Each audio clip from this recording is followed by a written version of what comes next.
ia precisar pedir ajuda para os universitários aqui, porque eu perdi uma informação da minha memória, do meu HD, como dizem, e vou ter que recuperar aqui, que é uma questão simples, que é a seguinte: Coronado jogando por dentro, ele fez uma linha de quatro, né? Ele fez uma linha de quatro com o Fagner, com o Félix Torres, com o Kaká, que se complicaram em alguns momentos. O Félix Torres quase fez um gol contra, tipo Oséias, com o Hugo. O que me chama muito a atenção é o seguinte: aí você tem Rian e tem Charles, e tem o Coronado variando de dentro para fora, de fora para dentro, e fazendo o meio campo. Não acho que tem exatamente três volantes. Aí ele tem o Thales Magno que encosta, mas ele faz um 4-2-3-1.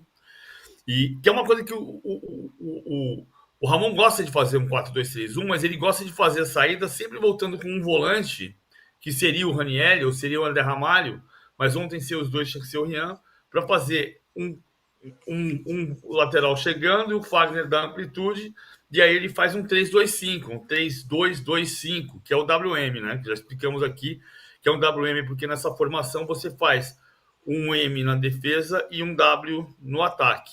E é assim que ele conseguiu jogar. Mas o que me chamou mais a atenção ontem, Domi, e aí vai ao encontro de um pouco do que o Hernan estava dizendo e o Samir também, é que ele só repetiu dois jogadores em relação ao jogo do Botafogo. Dois titulares, o Hugo Souza e o Thales Magno.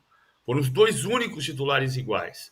O que tem a ver com uma correção de rota do elenco perigosa, mas que está permitindo, neste momento da temporada, ao Ramon Dias ter um time A e um time B.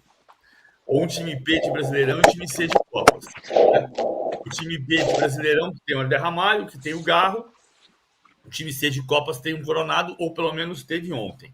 Isso tem muito a ver com uma situação que é... Olha só, o Fabinho falou por ele algumas vezes sobre por que a folha de pagamento do Corinthians não explodiu, apesar das 9 contratações da janela. 7 da janela e 2 sem contrato depois da janela. Porque saíram 9 jogadores. Mosquito, Fausto Vera, Cássio, Paulinho, Raul Gustavo, Carlos Miguel, Léo Natel, Wesley e Arthur Souza. Alguns saíram porque pediram para sair e porque rescindiram unilateralmente com o Corinthians. O caso do Arthur Souza, que foi para o Bragantino. Chegaram 9, mas saíram 9. Só que mesmo assim, o Corinthians tem hoje 31 jogadores no elenco e mais 3, que são Maicon machucado, Palácios machucado e Memphis, que estreia no sábado. Então são 31 jogadores mais 3. Com o Memphis são 32 jogadores no elenco. E é isso que está permitindo ao Ramon fazer esse movimento de olhar uma escalação contra o Fortaleza que só tem Hugo Souza e Thales Magno repetidos em relação ao jogo do sábado. Mas, PVC, por que, na verdade, não como, por que o Corinthians está jogando tão mais leve nas Copas? É a pressão que não existe e existe muito no Brasileirão? Eu acho que tem um pouco a ver com o descanso, no caso do jogo de ontem. Era um time leve porque descansado, e isso tem a ver com ser só 2 titulares. Mas isso é uma coisa que é muito. Uma outra hipótese, que é uma coisa que eu falo a vida inteira. Não espere ver um time jogar bem quando ele está brigando para não cair. Especialmente quando é um time grande. Você vai pegar o Atlético Goianiense, vai chegar um momento da tabela do Atlético Goianiense que o Atlético Goianiense vai dizer: já foi, esquece. E aí ele pode até jogar leve. Um time grande brigando para não cair, eu gosto da metáfora. É caminhão no atoleiro. Caminhão no atoleiro, você não tira. Caminhão no atoleiro, é muito mais difícil o caminhão atolar. Um Fusquinha é muito mais fácil atolar. Mas o Fusquinha, juntamos nós 3 aqui, o Hernão, o Samir e eu, pega cada um numa ponta do para-choque, levanta o Fusquinha e ele sai. Vai fazer isso no caminhão. Então fica uma pressão gigantesca, fica o caminhão atolado e todo mundo fazendo uma força incrível para tirar e não consegue, porque aí fica uma situação cada vez mais aquele rosto tenso, aquele olhar de que, nossa, vai cair na areia movediça. Você não consegue tirar. Então tem que ter uma tranquilidade que nos jogos do brasileiro, pela necessidade de vencer, é muito mais difícil. Ontem eu Eu fiz o jogo do River Plate contra o Colo-Colo em Santiago e depois revi o jogo do Corinthians depois, claro, mas assim, eu vou ouvindo os programas de rádio e as pessoas diziam, não, contra o Atlético Goianiense eu não aceito menos de 3. Não é assim. Não é assim, porque você vai ter uma necessidade de fazer o gol, que até sair 1-0, sair 1-0 com 5 minutos, tudo bem. Mas até sair 1-0, você fica naquela angústia de saber que precisa fazer o gol e não conseguir fazer o gol. Ô, Hernan, a gente estava falando dessa questão da leveza. Eu queria saber como é que ficou o vestiário depois dessa vitória. Já tinha um clima de leveza ou ainda está puxado nos bastidores? Não, após vitória, o clima é de muita festa, de muita comemoração. Foi assim contra o Juventude, foi assim ontem, apesar de que o discurso era, ó, ainda tem o jogo da volta, o Fortaleza é um time, né, que tá brigando lá em cima no Brasileirão, uma realidade completamente do Corinthians, mas ontem foi um resultado que todo mundo apontava o Fortaleza como favorito e que o Corinthians tinha que levar pelo menos uma vantagem mínima lá para tentar classificar. E o Corinthians foi lá e venceu com autoridade. Então são pequenos passos que o time comemora muito no vestiário, naturalmente. Mas o que o Ramon Dias tem empregado, tem falado, e isso foi citado ontem no vestiário, é que o time tem que jogar leve, tem que jogar dessa maneira também no Campeonato Brasileiro. Só que é o que cai naquilo que o PVC está falando. Fica um clima muito mais pesado no brasileiro porque a situação é muito mais complicada. Mas se você pegar os últimos resultados do Corinthians, os últimos 3 jogos, foram 2 vitórias e você perdeu batendo ali em certos momentos no Botafogo, com possibilidade de empatar o jogo, que é o líder do Campeonato Brasileiro e tem jogado futebol que está todo mundo elogiando. Então o Corinthians internamente sabe que tem muita margem, sabe que o trabalho que está sendo feito e que a confiança dos jogadores é para estar numa situação diferente da que está hoje no Campeonato Brasileiro. Só que toda essa tensão e toda essa pressão do brasileiro tem atrapalhado o Corinthians desabrochar de vez jogando, né, nas competições. E as Copas, o Ramon Dias quer pegar como exemplo a superação contra o Juventude, esse jogo contra o Fortaleza, e muita gente falava, ganhou do Juventude que também está brigando, não está brigando lá em cima no Brasileiro, está brigando na parte de baixo. Venceu em Fortaleza, e eram muitos jogos que o Corinthians... fazia tempo que o Corinthians não vencia, eram 5 anos sem vencer o Fortaleza no Castelão. Foi lá e venceu. Então o Ramon Dias bate na capacidade que o time tem de poder ser melhor do que está sendo no Campeonato Brasileiro.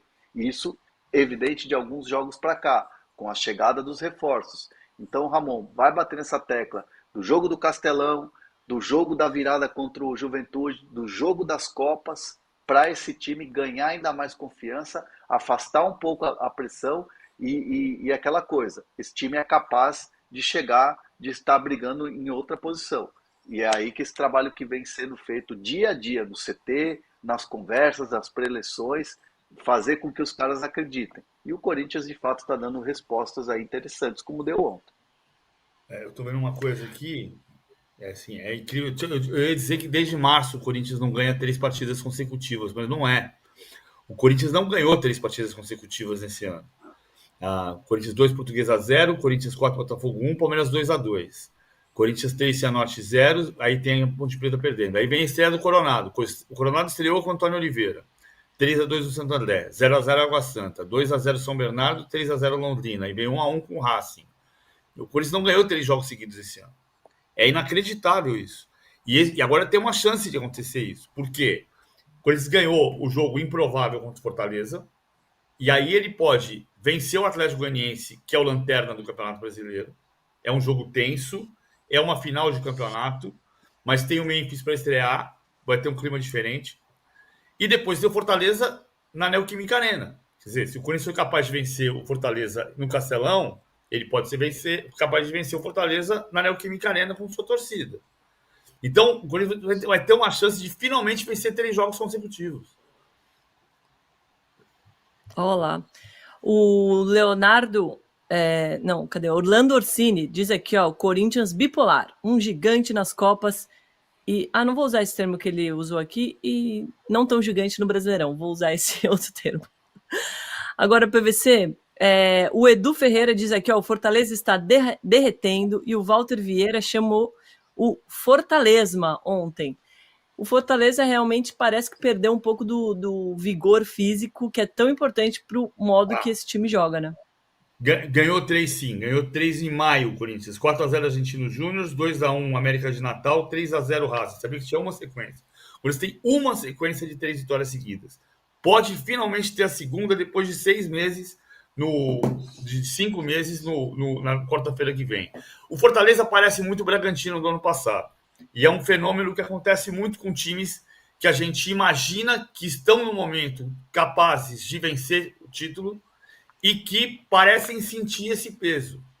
O Fortaleza hoje é um gigante do futebol do Nordeste, mas o Fortaleza ainda não conseguiu ultrapassar essa barreira para falar: eu vou disputar os campeonatos todos, vou ganhar a Copa Sul-Americana, perdeu nos pênaltis, vou disputar o título brasileiro, foi líder por pontos perdidos, quando teve que ser líder por pontos ganhos ele não conseguiu.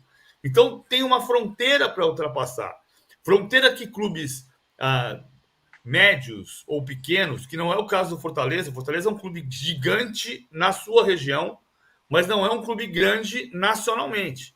Então, clubes como, por exemplo, a Inter de Limeira foi campeã paulista. Foi o melhor time do campeonato de 86, quando chegou na final, continuou sendo o melhor time. O Guarani foi campeão brasileiro. Foi o melhor time do brasileiro no campeonato inteiro, e quando foi disputar contra o Palmeiras a decisão, ganhou do Palmeiras os 2 jogos, 1-0 e 1-0. Mas muitas vezes isso não acontece. E aí tem uma questão psicológica, talvez, de entendimento do elenco, de fortalecimento de uma equipe que esteja acostumada a ser campeã. Fortaleza tem jogadores acostumados a serem campeões. O Kusevich é acostumado a ser campeão, o Breno Lopes é acostumado a ser campeão, o Felipe Jonathan já foi campeão, o Pochettino não. O Lucero já foi jogando pelo Colo-Colo. O Pochettino não. Às vezes você precisa ter algumas lideranças que sabem muito bem o caminho do título na hora de decidir. E talvez seja isso que falte ao Fortaleza. Fala, Samir.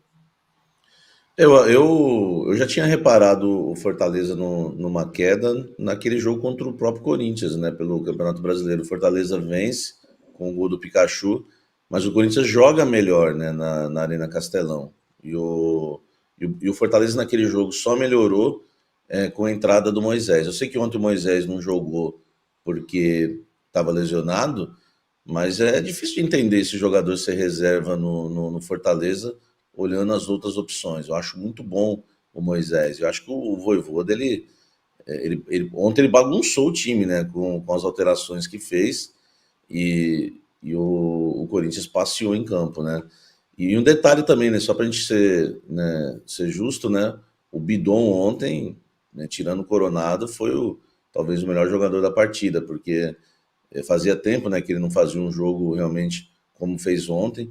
É um menino ainda que eu costumo dizer que o fruto você tem que colher no tempo certo, né? Não pode colher nem antes nem depois. Não era o momento dele ainda de ser titular do Corinthians. Acredito que não seja, né? Mesmo com a partida que ele fez ontem. Mas é um garoto que o Corinthians não pode negociar. Tem que manter no elenco, porque daqui uns 2 anos pode ser um baita de um jogador, né? Como foi o Everton Ribeiro. Eu sempre lembro quando eu vejo o Bidon jogar, o Everton Ribeiro, o próprio Deco, jogadores que passaram pelo Corinthians e simplesmente não jogaram. O Bidon, ele ainda não tem, né, um porte físico, né, de jogador. Ele tem que ganhar muita massa muscular ainda, mas tecnicamente ele é muito bom. E uma coisa, né, ontem ele jogou bastante ali pelo lado esquerdo. Ele não é volante. Então vale destacar nessa partida o Breno Bidon, que inclusive foi até para a entrevista coletiva, porque fez uma partidaça. Ele não sabe marcar, não é o forte dele. Então o treinador tem que saber utilizá-lo. E ontem ele teve um pouco mais de liberdade, já que o Rian jogou, o Charles também. O Charles vem mostrando essa característica de marcador, né? E o Bidon teve um pouquinho mais de liberdade, porque antigamente era Ranieri e Bidon, né? Você já sabe que eu não sou muito fã do futebol do Ranieri, é um jogador que marca muito mal, qualquer um passa por ele. e aí o Bidon era o outro volante, o Corinthians estava muito vulnerável. Na época do Antônio Oliveira isso era evidente. Ontem não, ontem o Bidon teve um pouco mais de liberdade e foi um dos grandes nomes do jogo. Claro, né, não está pronto ainda para ser titular, mas merece ser mais utilizado e entrar durante os jogos. Ele que já havia entrado nos últimos 2 jogos, inclusive contra o Botafogo, e havia entrado bem também na partida, viu, Dona? Qual?